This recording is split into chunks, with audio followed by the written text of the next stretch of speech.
Yeah, I don't want to hear. I love De Niro. I love those mob movies. It's like I don't want to hear him that he's a moron. I don't want to hear him talking about Yeah. politics and about Trump supporters, and just shut up, man. Yeah. Like, you didn't think this through. Like, this is, and he's getting yelled at. He's doing an outside press conference. Like, Robert, you're 80 years old. Don't ruin this thing. You've had this life where you were a raging bull. You know, you were in The Godfather. Like, stop doing this. And he's at a film festival, and a documentary was coming out about vaccine by, I think, Del Bigtree. And he's talking about the documentary because he's got an autistic son. I think he's like 22 or 23 years old. That's one area where he's like, we have to look into this. What's going on with it? And he's kept the counter to him. At the time, the kid was 16 years old. But I think there's some moments, and they try to hide it as much as possible. Robert De Niro suggested there's a link between vaccines and autism. You've never seen this interview? No. I have to show it to you afterwards, okay? So he's talking about it, and the host is trying to shut him up. He's, you guys got to see this documentary.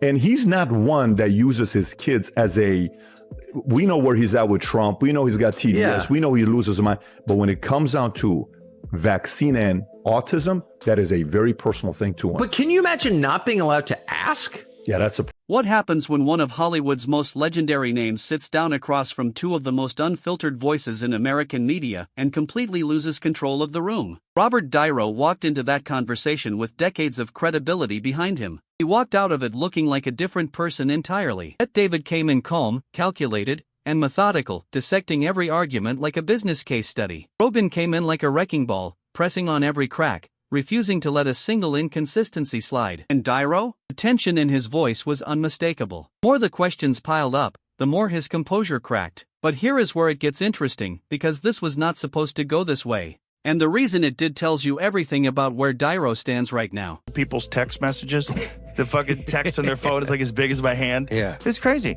And so your vision of the world is blurring, literally and figuratively. And then you're getting old. And when old people are tired and cranky, they just want everyone to listen to them. And they don't have time to have a calm conversation. And you state out your opinion. I'll state my opinion. Let's see where we have common ground. Hey, get off my lawn. And that's what he's doing. That's what he's doing. He's being this old grumpy man that is so lost that he thinks it's a good idea to stand in front of a bunch of people on the street and give a speech on camera about how bad Donald Trump. For decades, Robert De Niro was untouchable. His performances did not just fill a screen, they defined what serious acting looked like in America. Raging Bull, Goodfellas, The Godfather Part 2. These were not just movies.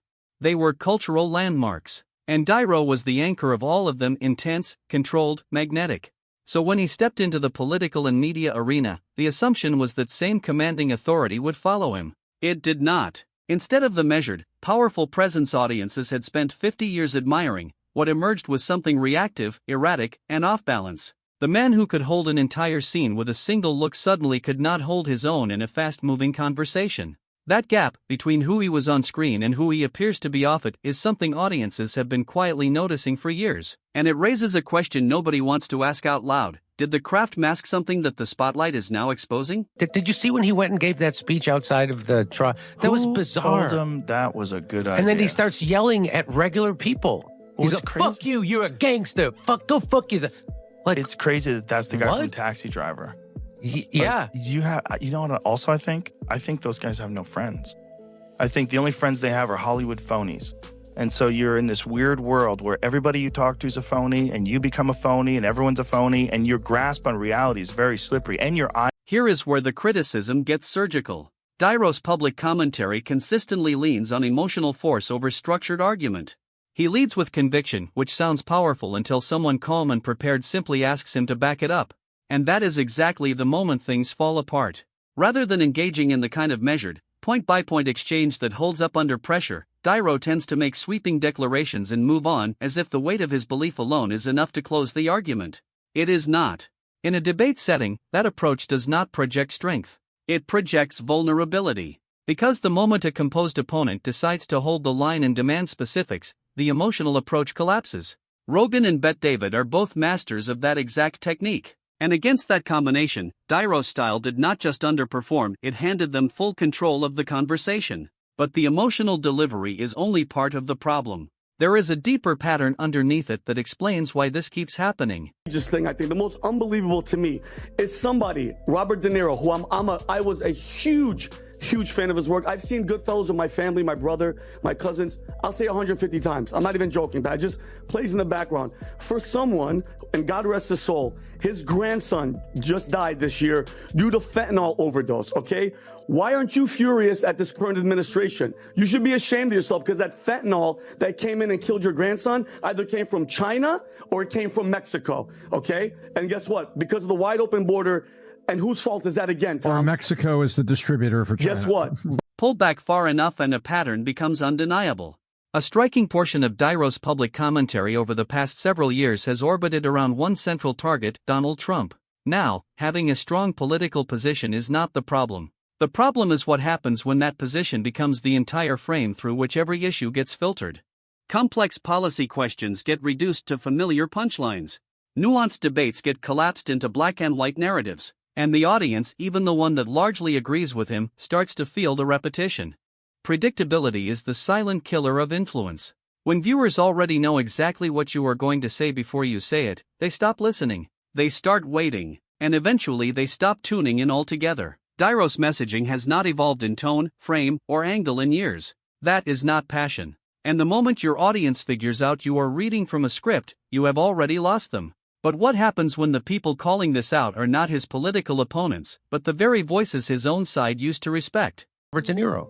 Yeah. Now, Kurt's convinced that Robert De Niro's on some kind of Epstein list or some kind of thing like that, and then he's afraid that if Trump does get power, he's going to expose him, and he is actually going to come at him. Of course Kurt thinks That's that. what Kurt thinks that. Kurt thinks that about every fucking thing that happens in the world. I think Robert De Niro's just got Trump derangement syndrome. I think he's old, too. There's a thing about old men. And they want to yell at it. This is the contrast that this entire conversation is built around, and it cuts deeper than most people realize. Rogan and Bet David do not win arguments by being louder or more passionate. They win by being structurally sound. They ask a question, wait for the answer, find the gap, and press exactly there. It is disciplined, patient, and devastatingly effective against anyone who relies on volume over logic.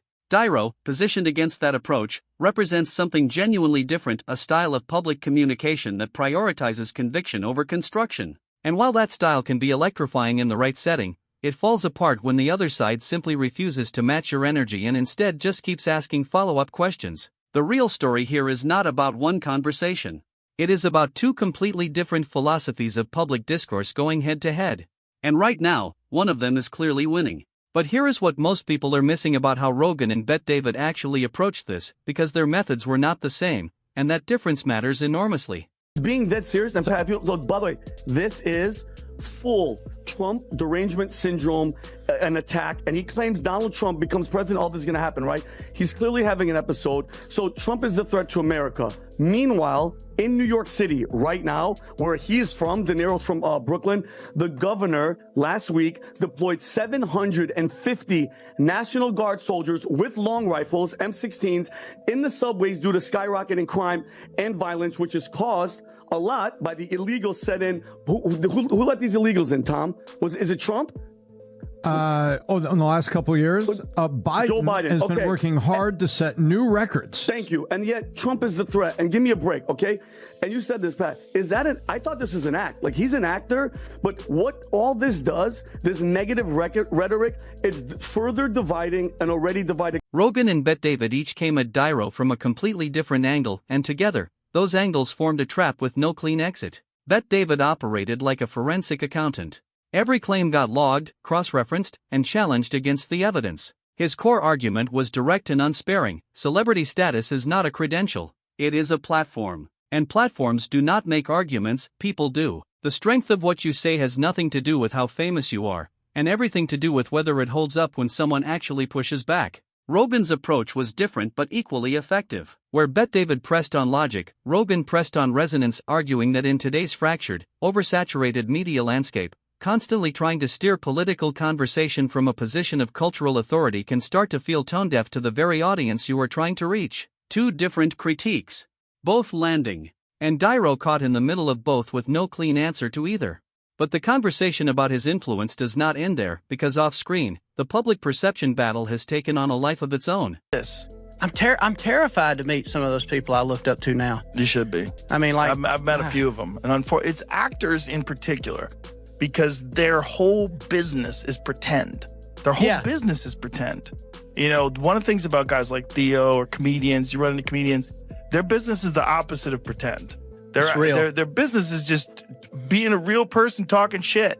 Yeah. The professional shit talk. Here is the irony that commentators keep coming back to, and it is genuinely hard to ignore. Robert De Niro built his entire legacy playing morally complex, psychologically layered characters. Criminals with codes. Men of violence who operated in shades of gray. Characters that demanded the audience sit with discomfort and resist easy judgments. That was the art. But off-screen, his political commentary operates in the exact opposite mode: blunt, declarative, and deeply binary. The man who made a career out of nuance has become one of the loudest voices for a style of political messaging that leaves no room for it. Supporters argue that is not contradiction, that is conviction. That when the stakes are high enough, clarity matters more than complexity. Critics argue the opposite, that the bluntness undercuts the credibility, and that the audience that once respected him for his depth now struggles to reconcile that depth with what they see. The result is a public identity split directly down the middle, and that split is getting harder to bridge. Which brings us to something that has been quietly building in the background, and it involves the film choices. Niro panics. If Trump wins, he'll come looking for me. Do you have the video, Rob? Because it's like, if you can just play the video of De Niro. I mean, dude, you know, go ahead, Rob. Just watch this, folks. Enjoy it. The guy is a total monster. And anybody, I don't understand it. I guess they get behind that kind of logic. They want to fuck with people, screw them, because they're unhappy about something. He's such a mean, nasty, hateful person. I never play him as an actor because I can't see any good in him. Nothing at all. Nothing redeemable in him. Oh, God. And we have to, and whoever the people are who want to vote for him, and they look like intelligent people around there. For some reason, it can't. If you are finding this breakdown valuable, go ahead and hit that like. It genuinely helps this channel reach more people. Because what we are really talking about now goes far beyond one person. De Niro has become a case study in what happens when an entertainment legacy and a political identity collide in the age of real-time public judgment. He is no longer evaluated primarily as a filmmaker. He is evaluated as a cultural symbol, and cultural symbols get measured by a completely different standard. Bet David frames this as a substance problem. The argument is that when rhetoric consistently outpaces evidence, audiences eventually recalibrate their trust. Rogan frames it as a reach problem, that the messaging, however sincere, has stopped connecting with the broader audience it is supposedly aimed at. Both critiques point to the same underlying shift. De Niro's voice still carries weight, but the nature of that weight has fundamentally changed. What used to be artistic authority has become political controversy. And in a media environment where every public figure is being continuously reassessed in real time, that is not a small distinction. It is everything. And when you layer in what has been happening with his actual film work, the picture gets even harder to defend. Trump was feared, and he was respected, and he walked around, love him or hate him. We didn't have wars. So going back to what you're asking about Iran, what he would do, here's what he would be doing. There's no 6-hour stand down or 3-hour stand down. Here's what we're doing. He's doing a, what do you call it, a press conference going out. Here's what we're going to do. Here's what we're going to. Remember that one time when he says, Abu Bakar, what was his name? Baghdadi. Let's talk about the films, because this is where the argument about declining judgment becomes almost impossible to dismiss. The Comedian, Dirty Grandpa, The Intern. These are not just commercial disappointments. They represent something more troubling when you line them up against the career that preceded them. The man who gave us Travis Bickle, Jake LaMotta, and Jimmy Conway, choosing these projects back to back, stops feeling like bad luck somewhere around the third time. It starts feeling like a pattern. Critics have described these choices not just as misfires but as fundamentally disconnected from the instincts that once made De Niro's judgment legendary. The argument is not that great actors cannot make bad films. They absolutely can. The argument is that when the choices consistently trend downward over an extended period, the keen creative radar that defined a career starts to look like it has gone quiet. And if that radar has gone quiet on screen, it raises an uncomfortable question about whether the same thing is happening off it. Our democracy is at risk in this election? I think that it is. I always keep saying democracy is great, of course. But democracy people take for granted. It's a word that some people don't even understand. They take it for granted. It's about right and wrong, period. the guy's a monster. He is beyond wrong. It's almost like he wants to do the most horrible things that he can think of in order to get a rise out of us. I don't know what it is, but he's been doing it, and it's scary. Are you Excuse my French. And this is where everything converges. Rogan and Bet David are not just critiquing individual statements or individual film choices. They are describing a trajectory. A man who was once the gold standard of his craft in terms of both artistic output and cultural weight has gradually shifted into a figure defined as much by division as by legacy. The argument is that instead of evolving with a culture that demands flexibility, self-awareness, and the ability to meet audiences where they actually are, Niro has doubled down. Rigid stances, repeated frames, and unwillingness to adjust. And the cost of that rigidity is a narrative that now runs on two parallel tracks simultaneously: the iconic, irreplaceable performances of the past on one side, and a present defined by controversy, predictable messaging, and increasingly questionable choices on the other. Some people look at that and see a man who refused to compromise his convictions. Others look at it and see a legacy quietly unraveling in real time. The truth is probably somewhere in between. But here is what is undeniable: when the gap between who someone was and who they appear to be now becomes the most talked about thing about them, something fundamental has shifted. The question is whether it can shift back. That is worth thinking about.